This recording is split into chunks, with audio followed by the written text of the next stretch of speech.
Ce pétrolier n'atteindra pas l'île iranienne de Karg, stoppé net dans sa progression par un tir de missile américain qui a touché la salle des machines. Le navire est accusé d'avoir violé le blocus américain des ports iraniens. L'armée américaine, qui dit avoir dans le même temps repoussé plusieurs attaques de drones et de missiles contre plusieurs pays de la région, comme ici au Koweït. L'aéroport du pays est depuis fermé.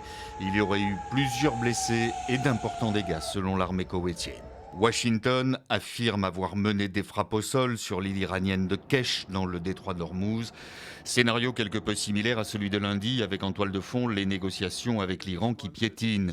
À 10 000 kilomètres de là, à Washington, le secrétaire d'État américain est sommé de s'expliquer devant la Commission des Affaires étrangères au Sénat. La guerre en Iran a renforcé la position de notre adversaire dans les négociations. Nous sommes la nation la plus puissante de la planète et pourtant nous sommes dans une impasse avec l'Iran. Aujourd'hui, nous supplions pour revenir à un accord que vous avez tous rejeté au départ. Échange tendu face aux élus démocrates et un secrétaire d'État américain qui ne change pas une virgule à ses déclarations, toujours aussi optimiste que la semaine dernière. Les pourparlers avec l'Iran ne se passent pas comme ceux avec la Suisse, d'accord?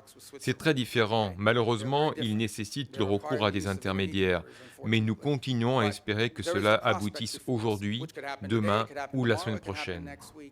L'agence de presse iranienne Fars News, proche des gardiens de la révolution, affirmait hier, citant une source proche des négociateurs, que les échanges de messages entre Washington et Téhéran ont été suspendus pour plusieurs jours.